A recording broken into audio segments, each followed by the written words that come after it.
Өдөр мэнд үзэгчдээ de facto тоо нэвтрүүлгийг эхлэхэд бэлэн боллоо. Бидний энэ удаагийн дугаараар доор сэдвүүдийг хөндлөө.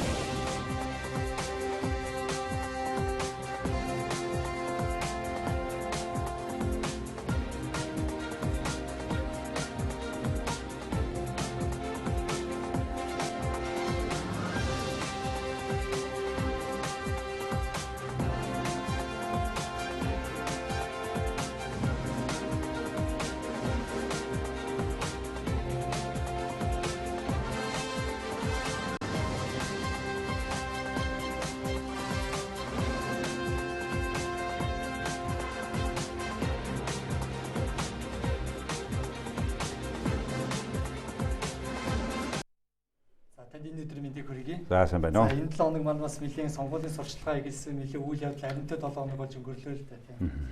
За яг энэ үйл явдлын дундор Монгол Улсын ерөнхийлөгч одоо 14-наас 16-ны хооронд одоо Монгол Улс Мянмарын холбооны бүгд 8 улсын хооронд телефон харилцаа тогтоосноор 60 жилийн ойн хүрээнд одоо ажил хийсэн байгаа. За ажлын одоо ажлаар ерөнхийлөгч одоо Мянмарын ерөнхийлөгч Тянчутай албан ёсны хилцээрж хоёр талын баримт бичигт гаруй үсэг зураг ёслолд оролцсон. Мөн тэрээр Мянмарын төрийн зөвлөх бөгөөд гадаад хэргийн сайд Ауг Сан Сүүчитэй уулзсан байгаа. За ерөн айлчлалыг ингээд одоо ачлалдаас нь дүгнээд үзэх юм бол хоёр орны одоо эдийн засгийг улс төр уулуурхаа болон бусад салбаруудыг гэрчимжүүлэх, хамтын ажиллагаагаа өргөжүүлэх тал дээр бол нэлийн одоо хамтын ажиллагаагаа асуудлуудаа сан солилцоон гэж ерөнхийлж одоо бие пууцаараа дамжуулах хүргэсэн байгаа л да. За айлчлалын одоо ачлалбагдлыг одоо хоёул арай өөр хэмжтгөөс нь дүгнэе л да. Өөрөөр хэлбэл одоо Мянмар, Киргиз гэдэг улс орнууд бол одоо Монголын ардчлалын загварыг одоо нутагшуулах, манай Монголын ардчлалын одоо алдаан оноог юу байв, тэндээс туршлагаас нь юу суралцах тал дээр бол нэлээд анхаарлаа хандуулдаг ийм хоёр улс байгаа л да. За бидний одоо хоёр орны одоо хоёулаа товч танилцуулгыг хийхэд бол одоо Мянмар бол одоо цэргийн диктатуртэй 51 сая хүн амтай ийм улс байгаа. За ерөн одоо та Мянмарт одоо Монголын ардчлалын загварыг одоо санал болгоё гэвэл бид юуг сайжруулж, юуг одоо арай илүү нэг алхам урагшлуулж одоо ардчлалын загвараа одоо Мянмарт санал болгох вэ? Яг нэгдүгээр зарим том орнууд түүний дотор Америкийн нэгдсэн улс тэрний төрийн нарийн бичгийн дарга Джон Керри саяхан Монголд ажиллахдаа Монгол улсыг бол ардчлалын бүрд гэж хэлсэн тийм ээ. Саяын таны ярьсан орнууд тухайлбал Мянмар, Кыргызстан олон төлөөлөгчийн орнуудаас ирж Монгол улсын энэ эдийн засгийн бол улс төрийн институтуудын үйл ажиллагаатай танилцсан да. Тэгээд өөрөө одоо манай энэ факт одоо тийм манай Монгол улсын ерөнхийлөгчдийн дууралагаар очоод энд үг хэлээд энэ бүхэн бол үнэхээр Монгол улсын нэр хүндэд бол чухал нөлөөтэй том ажил мөн үү гэвэл мөн. Гэхдээ Мянмар улсын өөрийнх нь бас онцлог өөрлөлтөө. Жишээлбэл одоо энэ Асан Сүүчи гэрийн хорионоос гараад дараа нь одоо ингэ өнөөдөр нам нь ялаад өнөөдөр гадаад харилцааны сайд байхад нь очиж уулзлаа. Өөрөө дөнгөж гэрийн хорионоос гарсны дараа Монголд ирж ийсэн. Тэгэхээр энэ зүүн өмнөд зүүн Азид энэ ардчлалын юм хичээж яваа хоёр орон уулзч удирдлагууд нэм төвшөнд ярилцах нь өөрөө чухал. Ер нь бол энэ Мянмар улс чинь их том нутагштай. Таиландаас том нутаг байхгүй газар нутгаараа хүн ам нь 2 дахин бага ч гэсэн. Тэгээд гэхдээ өнөөдөр жишээ нь одоо Мянмарт тэр Рохингя гэдэг муслимууд байх нэг мужид нь. Тэнд нэг 140 мянган хүн тусгай бүр юм лагерт чихэд оруулсан. Тэгээ тэрнээс сая ардчилсан өөрчлөлт болсноос хойш 20 мянган буцаж нутагтаа очлоо. Ер нь бол 120 мянган хүн юм 20-нд амьдарч байна гэдэг ийм яриад их дээгүүр их ярьдаг. Тэгээ одоо ялангуяа өөрөө 20-нд байсан хүн энэ төрийн эрхэнд очихоор энэ явдлыг хурцсах байх. Одоо тийм ч хурдан биш байна гэж жишээлбэл энэ улс орныг шүүмжилж байгаа л да. Саяхан та ярьж энэ цэргийн диктатурд байсан одоо хагас тийм диктатурд байгаа орн. Тэгэхээр авахчин байгаа харилцсан ялгаатай ч юм байгаа гэж би нэг хэлж байгаа. Ягаад гэвэл энэ орн төр муслимын томоохон буддистуудын хооронд зөрчилдөөн байдаг. Их хүчтэй заримдаа юм зэвсэгтэй мөргөлдөөн хийдэг, бие биенийхэн гэр орныг шатаадаг. Энэ утгаараа бол тэдний энэ эдийн засгийн нийгмийн асуудлаас нь гадна шашны зөрөөний асуудал байна. Хэрвээ үнэхээр юуг одоо бид нар биднээс илүү сурууд дээр юм бэ гэж Монголын ардчилж хэвэл хүмүүст ингээд ийм хүрэх хэмжээнд төгс болсноо гэж бодоогүй л дээ. Өнөөдөр Монгол улсын ардчил бол за яг бид сонгуулаа зохион байгуулад байгаа юм. Гэхдээ Монгол улсын төр засгийн газар ард түмнийхээ сэтгэлийн төвшөнд очисон ил тод нээлттэй биш байна. Улс төрийн болон эдийн засгийн институтууд бүх хүмүүст ижилтгэж үйлчлэхгүй байна. Улс төрчид улс төрийн институтуудыг өөртөө ашигтайгаар манипуляц хийж байна. Сонгуулийг одоо аль болохоор өөртөө ашигтайгаар өөрчилж болоод байна. Манай хуулийг тэгж зааж өөрөөсөө тайлбарлаж чадаж байгаа. Нэгдүгээр. За хоёрдугаарт бид сайжруулах ёстой. Бид ер нь маш дутуу хийж байгаа зүйл бол Монгол улсын төр засгийн үйл ажиллагааг иргэний нийгэм хянаж засч чадахгүй байна. Бид нар тийм системтэй хяндаг машинч бүрдээгүй байна. За гуравдугаарт бол төрийн өмчийн нэртэй намын өмчтэй компаниуд улс орны эдийн засагт ингээд улам их том үүрэг гүйцэтгэх боллоо. Бид энэ ардчилсан хувьсгалын дараа хийсэн томоохон өөрчлөлт бол төрийн өмчийг бид хувьчилсан. Гэтэл явандаа өнөөдөр төрийн өмчийн компаниудын тав олон нэмэгдэж байна. Ингэж нэмэгдэж байгаа нь болохоор төрийн эрхийг барьж байгаа хүмүүст илүү ашигтай байна. Эцэст нь Монгол улсад хүний ялангуяа хэвлэл нийтлэх эрхчлөөний тухай бүрэн эрхчлөөд би бүрэн төгс болоогүй байна гэдгийг тэмдэглэх хэрэгтэй. Ийм зүйлүүдийг бол одоо Мянмарын хүмүүс монголчуудыг бас тооцож манай туршлагаа сурах зөв болов уу гэж бодож байна. За хэвлэлийн эрхчлөө, эдийн засгийн эрхчлөө гэдэг одоо байнга гаргадаг тийм Index of Economic Freedom, тийм Press Freedom индексүүдээр бол манай улс яг Мянмарт бол байрын хувьд нэлээд ахиу явж байна л да. За өнгөрсөн 4 жилийн хувьд бол бидний бас нэг ололт амжилт бол яхаарахгүй одоо авилгалын индексээр бол Монгол улс бол нэлээд урагшсан байгаа. Энийг та юу хэрхэн харж байгаа вэ? Урагшсан гэдэг нь сайжирсан гэсэн үг юм уу? Тийм, сайжирсан байгаа. Тэгээ одоо жишээ зарчмын хувьд 5-6хан байдлаар урагшаавас. Монгол улсын авилгын ноцтой бидний хүссэн хэмжээнд буурахгүй байгаа. Энэ буурахгүй байгаагийн гол шалтгаан бол үнэхээр энэ олон улс төрийн институтууд түүний дотор хамгийн чухал институт болох намын санхүүжилт бол одоо болтол нууц хэвээрээ байгаа. Иннээс уялдаа сонгуулийг худалдан авах хандлага их байгаа. Төр засгаас эхлээд хөрөнгө мөнгөтэй хүмүүс янз бүрийн хэмжээгээр сонгогчдод одоо ямар нэг хэмжээний мөнгө өгж байгаа ил далдаа. Энэ бүхнээсээ болоод Монгол улсад авилгалын индекс буурахгүй байгаа гэж үзэж байна. За тав чинь одоо энэ энэ 7 хоногийн бас нэлийн бас хэрүүл маргаан дагуулсан сэдв бол яахахгүй сайн хувьцаа байгаа. Үнийг ер нь хэрхэн яаж санхүүжүүлэх өгөөд одоо энэ 7 хоногийн одоо даваа гаргаас эхлээд иргэд харилцааны банкудаар дамжуулаад эхний 100 мянга авна гэж бүртгүүлээ нэлийн ойрчир дугаар үүрчүүлсэн ийм дүр зураг харагдаж байгаа. За санхүүжилтийн хувьд бол одоо засгийн газар одоо 15 жилийн хугацаанд дотоодын бонд усгаж одоо сайн хувьцааг санхүүжүүлнэ гэж одоо сангийн сайд маань мэдгдсэн байгаа. Одоо сангийн сайдад дагаад оруулсан гэж байгаа. За эхний ээлжийн одоо 300 мянган төгрөгийг одоо иргэдэд шууд олгоё. Цаашид үрдэг хувьцааг Монголын хөрөнгийн биржээр дамжуулж одоо худалдан авахар шийдвэрлэе гэсэн ийм мэдээллийг бол гаргасан байна. За одоогийн байдлаар 650 мянган иргэн одоо хувьцаагаа худалдан авах хүсэлт гаргасан байж байгаа гэдэг ийм байж байгаа. За одоо өөрөөр хэлбэл энэ санхүүжилтийг бол эхлээд зээл тавьж байгаад олгочих гэж байна.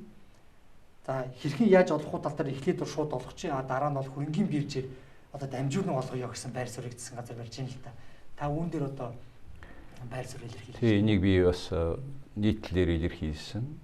Монгол улсын засгийн газар байхгүй хувьцааг байхгүй мөнгөөр иргэддээ сонгуулийн өмнө бодлоготойгоор тарааж байгаа гэдгийг тэмдэглэж хэлэх хэрэгтэй. Хэрэв үнэхээр тийм чухал юм бол сонгуулийн маргааш тараасан болно шүү дээ. Энийг аль болохоор олон иргэнд харьяалуулахын тулд бүх шаардлагатай арга хэмжээг авж байгаа хөдөөгөр тусгай машинтай хүмүүс явж хүмүүсийг банкн дээр аваач чинь багийнхтэй бүгдүүлж байгаа. Өнөөдрийн байдлаар 650 мянган хүн энэ мөнгөө бид авмаар байна гэж хэлсэн. 1.7 сая хүн авахаас баг 3.1 нь авъя гэсэн. За энэ 650 мянган хүнд тэр 330 мянгаар нь мөнгө шилжүүлээгүй Монгол улсад өнөөдөр 2 триллион төгрөг буюу 2 их 80 төгрөг хэрэгтэй болно. Ийм их төгрөг манайд байхгүй.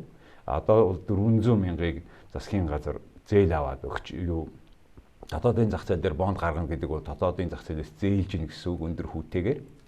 Тэгээ энэ хүүгээ болохоо бүр 10 хэдэн жилээр урт хугацаатайгаар хийнэ гэж энэ төр засаг ярьж байгаа.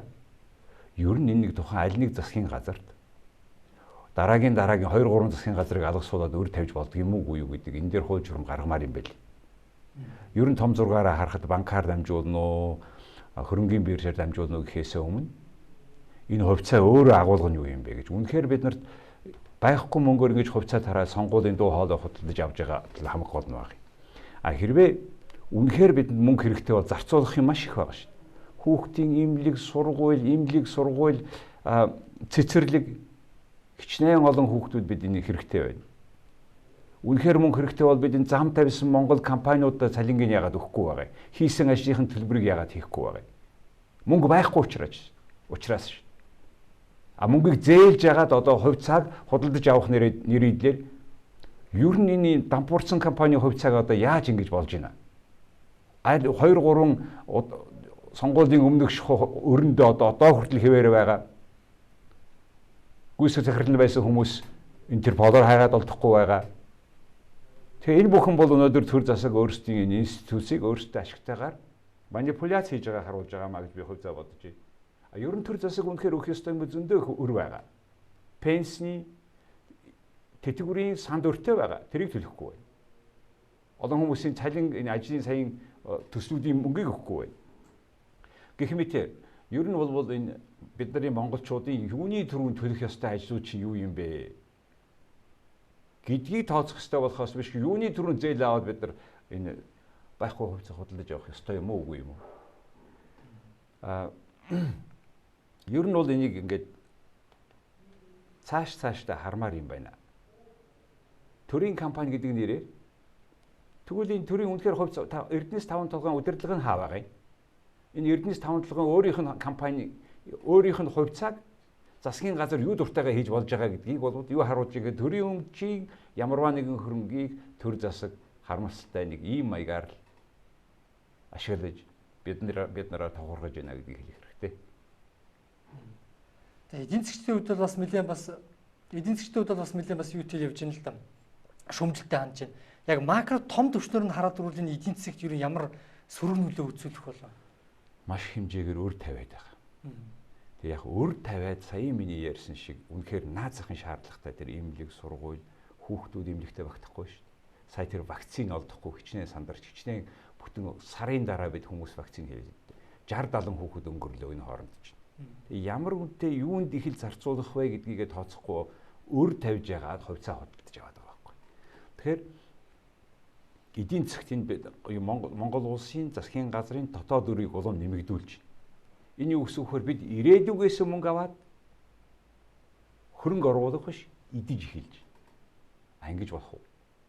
Энийг төлөх нь хий. Иргэд бид нар. Энэ төлөх цагаар одоо энэ ярьж амлаж байгаа улс төрчдийг бид олохгүй ш. Тийм учраас бид нар хизээнийхээ мөнгөөр хизээ хэрэглэх вэ гэдгийг үнэхээр тооцох хэрэгтэй байна. Ер нь бол ингээд нэртэй юмыг нэрээр нь бүгдээрээ ярьж агаад хэлцэхгүй бол ийм богино сонирхолтой энэ хүмүүсийн жолоогоор явах юм бол бид ирээдүгөө ерөнхийдөө бол залуучуудыг бол маш их хөрөнд оруулж яана л гэж хэлж. Дараагийн үед 2 3 үед дамжуулаад өрөнд хийж гинэ л гэж хэлмээр байна. За энэ сэдвтэй холбоотойгоор бас мөн сонгуулийн улс төрийн одоо сонгуулиар улс төрийн хүчнүүд юу амлаж байна гэсэн сэдвийг энэ талаар хоёлаа хүндий. За эрэг сонгуульд одоо олон сууд авах магадлалтай ардсан нам болоод одоо Монгол Ардын намын мөрийн хөтөлбөрийг хоёлаа товч харьцуултгий л да. За засаглалын хэмжээнд юунууд хоёлаа эхлээд харьцуултгий. За Монгол Ардын нам бол улсын хурлын гишүүн, засгийн газрын гишүүнээр давхар ажиллахыг одоо хязгаарлана. За улс төрийн намын санхүүжилтийг ил тод хяналттай болгоно. Бизнесийн бүлэглэлийн нөлөөллийг таслан зогсооно. Үндсэн хуулийн нэмэлт өөрчлөлтийг ард түмнээс асууж шийдвэрлэнэ гэсэн засаглалын түвшинд бол ийм 4 одоо амлалтыг одоо мөрийн хөтөлбөртөө тусгасан байна. За одоо ардс намын хувьд бол ил тод хариуцлагатай засаглалыг үндэсний болон орон нутгийн түвшинд бүрдүүлнэ. Одоо улсын хурлын дэгийн тухай хуульд өөрчлөлт оруулж улсын хурлын гишүүний хариуцлагыг бол нэмнэ. Тэгээд сайн засаглалыг хангах үүднээс төрийн албаны боловсон хүчний тухай хуульд батлан гаргана гэсэн байна. Өөрөөр хэлбэл одоо төрийн албыг доктортой хүчтэй төрийн албыг бий болгоно гэсэн ийм амлалтуудыг бий болгож байгаа юм л да. За энэ амлалтуудыг яг бүгднгээс нь харахад бол маш сайхан одоо зүв зүйтэй алхмууд байгаа юм л да. За таны зүгээс юу эдгээр одоо ажил хэрэг болж чадах уу гэдэг нэгдүгээр асуултаас энэ асуултаас эхлэв. Өөр том зургийг харъя л да. Энэ улс төрийн намуудын энэ амлж байгаа юм бүгдээрээ биелсэн бол бид нэр өнөөдөр Швейцар шиг болох байсан. Энэ улс төрийн намуудын амлалт нь аль зэрэг биелсэн бэ гэдгийг тайлан гаргасан. Тэр тайланг нь хөндлөнгөөс дүгнсэн институт Монголд байхгүй байна. Яг юу намлагдаад юу биелсэн тухай хинэн ч юм ярихгүй байна. Тэгэл Монгол улс дандаа ирээдүйн цагт амьдарч байна. Өнөөдөр сонгуулийн үеэр ердөөсөө тэнгэр дээр байгаа бүх шувууг амлаж байгаа байхгүй. Тэгэхээр ингээд амлах бол нэг хэрэг. Хийвэл сайн шүү дээ. Яаж хийчихэд байгаа вэ гэдгийг ярьдаг механизм байхгүй байна гэдгийг нэгдүгээр хэлмээр байна. Тэгээд тэхийн тулд бол энийг иргэний нийгэм хүчтэй хөгжсөн оронд бол тухайн намын өмнөх сонголтын биелэлт ямар байсан бэ гэдгийг оноо тавьж байгаа харьцуулаад ярьдаг тэгж байгаа иргэний нийгэм тийм байгууллага төрийн бус байгууллага ер нь байхгүй байна да. Хоёрдугаар миний анзаарж байгаа зүйл бол энэ амлж байгаа бүх юмд нь их гоё юм амлаад шүү. Тэгин ингэж яаж гэдэгт хариу байхгүй байна. Тэгээ яаж гэж хариу байхгүй учраас ер нь юу дуртайгаа амлаж болно шүү. Яаж гэдэг асуултыг сөхөөд хэрэг энэ бол эдийн засгийн асуудал тооцоо. Хүнжлийнхоо хэрээр хүлээж идэг. Адууныхаа хэрээр эсгэрдэг. Ийм юм байхгүй. Ийм хим химжээ норм алдагдсан юу болох боломжтой. Ирээдүйд тэд нар сонгогдож байвал хэдэн үеийн дараа юу ч хамаагүй. Үр тавьчаад энэ төсөвт нөлөөлөхгүй гэж худлаа ярьдаг удирдлагатай болчиход шүү. Тэгэхээр асуудлын гол жишээ бол яаж бизнесийн бүлэглэлийн нөлөөллийг таслан зогсоох юм бэ? Яаж? Арга зам нь юу юм бэ гэдэг дээр асуулт гарч иж байгаа. Яаж өөрсдийнхөө олигархуудыг одоо намаасаа хөөх юм уу? Эсвэл юуг нь хэлээд байгаа юм? Эсвэл тэднээс мөнгө авахгүй юм уу? Тэгээ яах? Ер нь энэ бүхнийг тодорхой хэлэхгүй бол өнөөдөр Монголын ард түмэн ингээд хоосон амлсан этгээдүүдэд хуурагдах үндсэндээ болж байгаа шүү дээ. Тэрний чинь хамгийн тод шалтгаан нь ийм олон бие даагч улс төрийн сонгуульд орж байгаа. Яагаад гэвэл улс төрийн намын институтуудын чанар чадвар гэж үнэхээр авах юмгүй болсон. Бүр яахаа мэдэхгүй байх хүмүүс. Бүр сонголтгүй болчлоо гэж иргэд ярьж байна.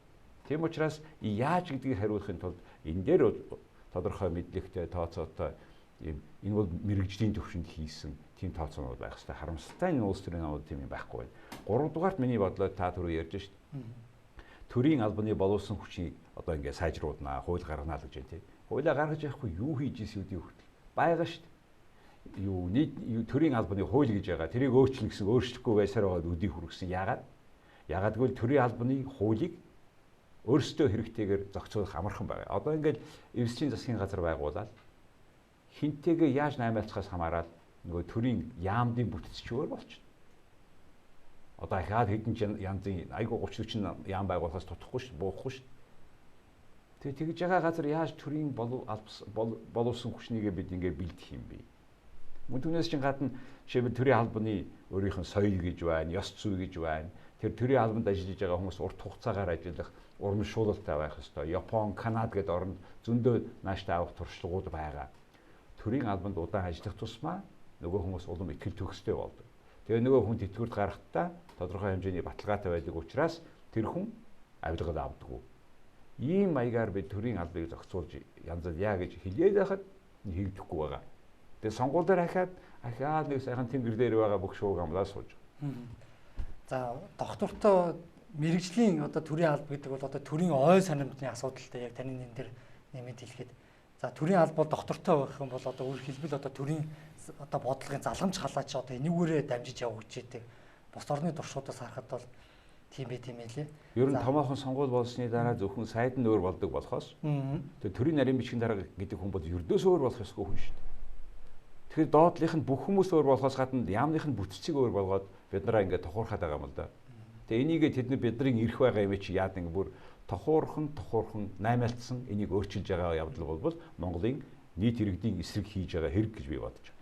Одоо сонгуул болоод сонгуулийн үр дүнгээс хамаарат одоо төрийн албанд бол нэлээд бужигнаа үүсэх байх л та. Тэгээ алгаас илүү. Аль хэдийн эхэлсэн байгаа. Ягаад гэвэл нөгөө төрийн албаны хүмүүс чинь нөгөө өөрийнхөө даргын сонгуульд ил далд шууд бус хэлбэрээр ингээд дэмжиж яваад өглөө шүү дээ. За таны бас байнга одоо тойм дээр бол нэлээд хилдэг нэг шүүмжил одоо улс төрийн намын санхүүжилтийн ил тод хяналттай болгоно гэсэн амлалт бол одоо Монгол Ардын намын мөрийн хөтөлбөрт байгаа юм л та тийм. Энийг одоо миний зүгээс нэлээд олзуурхан авч харж байгаа юм л да. Одоо намын Ер нь санхүүжилтээ бол уг нь тийм хуультай л да. Гэхдээ эдгээр хөтөлбөртөө оруулсан сайн байна. Нэгдүгээр. Хоёрдугаар биелүүл бүр сайн байна. А ерөнхийдөө бол энийг үнэхээр биелүүлж илээж Монгол улсад авилгал алгуулах юм байлээ дээ. Үгүй юм бол энэ санхүү мөнгө олигархын худалдаад авч байгаа. А гэхдээ одоо яг нэг зүйлүүд нь яг зохон тэмдэглэж хэлэхэд бол аль ч улс төрийн хүч одоо өөр хэлбэл одоо сонгуулийн сурчлагаа хийгээд сонгуулийн одоо зардлаа аль ч нам эвсэл ил тод болгоогүй байгаа. Хизээш болгож байгаагүй шүү дээ. Болгоно гэж ярьдаг л болохоос түрүүний төлөвлөгөө шиг нь урийн шиг нь дандаа ирээдүйн цаг дээр ярьдаг. Энэ Монголын улс төрийн амьдралд дандаа ирээдүйн цаг дээр явагддаг шүү. Одоо цаг нь бүрэн тодорхой биш. Өнгөрсөн цаг нь бүрэн нууц. Тэгээд ардчил гээд их гоё ярьж чаддаг. Тэгээ гадаадд худлаагаа ахуулаад идэг. Дотроо бол ийм ажлууд хийгдэхгүй шүү. Тэгээ ер нь бол ингээд бид нар мэдээлэлтэйгээр энийг ярилцах ёстой шүү. Ягаад бид нар ингээд аль нэг улс төрийн намаас хамаарал айгаал дагуултай тойр дахиад дагажгүйгээд байх ёстой. Монголын ард түмэн ядарчлаа шүү. Түйдчихлаа шүү. Бид өөрсдийнх амьдрал эзэн болмоор байна шүү. Нуудлаа ярьдаг баахан хүмүүс гарч ирээд юу дуртайгаа хийжээ дахин сонгуулах төлөө яхаж буцахгүй ирээдүгээс мөнгө авч зээлчихээл тэгээ өөрсдөө болж ийн бүтчихнэ гэл ингээд яваад удаа явахгүй шүү. За та өдрийн цагч нэлээд өгч байна. Өөрөөр хэлбэл одоо сүүлийн сэдвийн хүндийлэлт хоёлоо одоо Чингис Бондын зарцуултын талаар хоёлоо тавч дурдъя. За энэ 5 гараг Чингис Бондоос санхүүжилт авсан компаниуд бараа бүтээгдэхүүнөө дийжиг Чингис Бонд Экспо үзэгсэн худалдаанд дэлгэж ард иргэдэд танилцуулсан байгаа л. За засгийн газраас 2012 онд нийт 5 тэрбум ам долларын бондыг олон улсад гаргах зөвшөөрлийг улсын их хурлын 52 дугаар тогтоолоор авсан гэж байгаа. За 5 тэрбум долларын одоо 1.5 тэрбумын л одоо өөрөөр хэлбэл арилдсан байгаа, орж ирсэн байгаа. За миний эхний асуулт бол хэрвээ энэ 5 тэрбум доллараар одоо бонд босгосон байсан бол эдийн засагт бас хэрхэн нөлөө үзүүлэх байсан болов? Энэ хараа нэгдүгürt нэг жоохон том зургаар нь харъя л. 8 орчим тэгэд тэрбум долларын одоогийн ханшаар бодоход эдийн засагт орно. 5 тэрбум тэнцэх зээл гаднаас авчихаа гээ. Уулуурхайн орлого нь хамгийн их байсан жилийнхэн дараа яриад төлөвлөө. Тэгээд тодорхой төлөвлөгөөгөө батлаад сууж ийн гэдэг бол Монгол улсын их хурлын гишүүдийн хариуцлагатай холбоотой, мэдлэг чадвартай холбоотой асуудал шүү.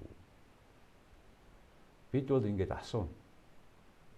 Тэнд бидний өмнөөс хууль зүйд гаргахдаа бас нэг барагцаатай байваар юм. Тэгээд тэр 5 тэрбум долларын зээл гарга гэж зөвшөөрөл гарцсан штэ гэж хэлээд энийг 2012 оны 10 дугаар сарын 25-нд гаргасан. 12 сарын 5-нд 1.5 тэрбум долларын зээлийг доорх нь олоод автсан. Тэгээд тэрийгээ бас тэр чинь одоо нэг тусгай юм хийцэн юм шиг баахан сүртэй сурталчилсан. Хүнээс өөр тавьчаад өвгийнхөө нэрийг өгцөн. Тэгээд хэрвээ бусад бондынхаа мөнгийг авцсан бол бүр яг энэ өндөр хүүгээр авцсан бол хямдхан байх байсан гэж яриа л байгаа. Гэхдээ өнөөдөр Монгол улс тэргүй 5-аас илүү болсон. Өнөөдөр Монгол улсын гадаад өр 7 тэрбум Америк доллар болсон гэж сангийн сайд болор хэлсэн байна. Гэхдээ тэгээд 1.5-ыг Чингис бонд ор шүү дээ энэ дотор. Бусд нөгөө тус нь өөр хүмүүсээс авсан самурай бонд гэж байгаа. Сүүлд нь нөгөө Димсэм гээд Хонконгоос босгосон мөнгө байгаа. Тэгээ энэ бүх мөнгнүүдийг босгочоод одоо өгөөж нь хаана юу болж байгаа вэ гэдгийг бид асууна. Энэтэй холбогдуулаад хариу болгож засгийн газар сая үзэсгэлэн гаргасан. Мэдээж юмнууд хийгдэж байгаа. Ганцхан бид ямар хэмжээнд ирээдүгээс аваад одоо идээд байх вэ гэдгийг хэмжээгээ тогтохгүй бол улс төрчдүүд одоо чадлынхаа хэмжээгээр авъя, ялангуяа өөрсдөө төр засгийн эрхэнд байхдаа дуустал авъя гэсэн ийм хандлага байгаа нь их анхаарал татж байгаа юм аа.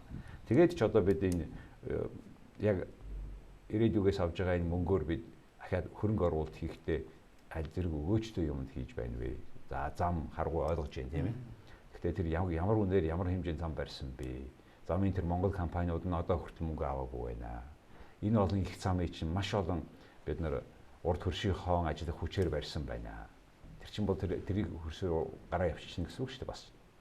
Тэгээ энэ бүхнийг юм бүрэн мэдээлэлтэй бид ярихгүй болбол ингээл нэг хэдэн улс төрчид бидний өмнөөс мөнгө зээдэг. Бидний өмнөөс өөрсдийнхөө компаниудаар голдуу тэгээд хураагаад тэгээд тодорхой төсөл хэрэгжүүлдэг. Тэрнийх нь өгөөжийг хайгаад явахаар олддоггүй, тооцоо нь гарахгүй. Зөндөө олон барилгын компани, зам тээврийн компани, барьсан ажлынхаа мөнгийг авч чадахгүй шүү. Монгол компаниуд. Тэр чинь бас тэрний зөндөө олон ажилчин тэдний гэр бүл байгаа шүү. Тэгээ энэ бүхнийгээ бүх талаас нь ярьж тэр нөгөө түрүү яриад исэн хүнд гайхуулаад байгаа ардчлал маань бүрэн утгаараа яв шүү. Дотроо болохоор явдгүй, гаднаа болохоор гайхуулаад яваад байхаар чи бас утгуучууд дутагдaltaй байна гэдгийг хэлэх гэсэн. Энэ бүхний цаана ямар асуудал гарч байгаа гэхээр ер нь ажихуйн ажил төр ямар хэмжээгээр оролцох юм бэ? 5-7-д оролцсноор одоо сая бидний сангуулд ашиглаж эхэлж байна тийм ээ. Гэхдээ ер нь яа хэл дээ. Энд ч одоо төрийн компани бүх хувьцаа засгийн газар гаргаад байх юм бол тэгвэл 4-р цахилгаан станцын хувьцааг засгийн газар гаргаад тэр цахилгаан станц хамаагүй шүү. Тэгээ тэр нь ингээд зараа сонгуул юм болоод явж болно шүү. Яа. Уг нь тэг хийх санаатай байгаа.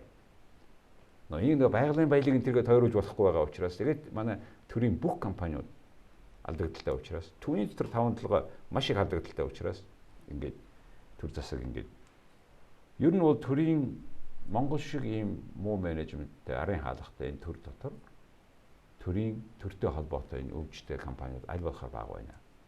Бага байх ёстой юм аа. Монгол улсад төрийн өвчтэй компани байхгүй болсон. Энэ бол намын өвчтэй компани. Энийг та бүхэн сарын дараа баталгааг нь харах болно. За та өдрийн нэвтрүүлгийн цагийг энэ үрээд өндөрлж байна. Тэгээд дараагийн бүтэнсээ өдөр бас дефакто та нэвтрүүлгийг 17 цагаас үргэлжлээд явна. Тэгээд сонгуул дуустал бид ингээд 17 цагаас явах болоод байна. Сонгуулийн дараа буцаад 8 цагаас 8 цагаас гарна тийм ээ. Тэгээд 20 цагаас буцаад 8:30-аас ангидаа гарна. Одоо бид хэдэн минутын дараа ангид хэлдээр энэ видеог явуулна. Их баярлалаа та бүхэндээ. Оройг сайхан гөрүүлээрэй.